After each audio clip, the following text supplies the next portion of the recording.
શેઠજી હતા, મારી જે મને મેરેજ કર્યા ને, મારા રતન તાતા ગુજરી ગયા એ શેઠજી હતા, એમને મેરેજ નહોતા કર્યા, એટલે ટાટા ટ્રસ્ટની મિલકત તો ગુજરી જાય ગઈ, એમણે તો ઉતરાવવા માટે પણ પૈસા છોડી દીધા છે. Is A giver. Tata family તો ગીવર ફેમિલી છે. એ લોકોએ તો દુનિયામાં કેટલી એટલી કંપનીઓ હશે આ લેવલની, આટલા 1000 કરોડના ટર્નઓવર વાળી, કે જે ટ્રસ્ટ માલિકી ધરાવતી માણસ નહીં. આજકાલનું નહીં, તમે વિચાર કરો. અને આપણે ભાષાની વાત કરીએ છીએ, આપણે કલ્ચરની વાત કરીએ છીએ.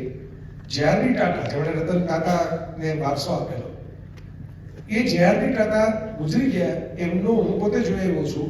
પેરિસમાં છે એમની જે કબર છે, કારણ પારસીઓમાં તો કબર ન હોય, એ લોકો તો કુવામાં મૃતદેહને મૂકી દે પક્ષીઓ માટે, પણ એનું સ્મારક, હવે મોટો માણસ હોય તો એનું સ્મારક બને, એટલે એક સ્મારક એવું બનેલું છે, અને એના ઉપર ગુજરાતીમાં લખાયેલું છે.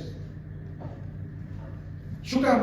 કારણ કે કોઈ પણ પારસીને તમે મળો, મોહમ્મદ ઈરાનીને મળો તો યાદ તમને જવાબ મળશે. કોઈ પણ સેલિબ્રિટી પારસીને તમે મળો તેને ગુજરાતી સમજતા આવડતું હશે, રતન તાતાને આવડતું. કેમ? હવે રતન તાતાને જરૂર ક્યાં છે? તો સ્ટાફ રાખી શકે ગુજરાતી સમજવા માટે, તામિલ સમજવા માટે, બંગાળી સમજવા માટે, એને ક્યાં જરૂર છે ઉદાસીમાં? પણ એમ કે આપણે આ પ્રદેશમાં આવ્યા ત્યારે આપણે તો ઈરાનથી આવ્યા હતા, પર્શિયાથી. એને આપણે પ્રોમિસ કરેલું અમારા ભણવા હોય કે અમે તમારાથી લઈશું, તો તમે લેંગ્વેજ કેમ ભૂલી જાય?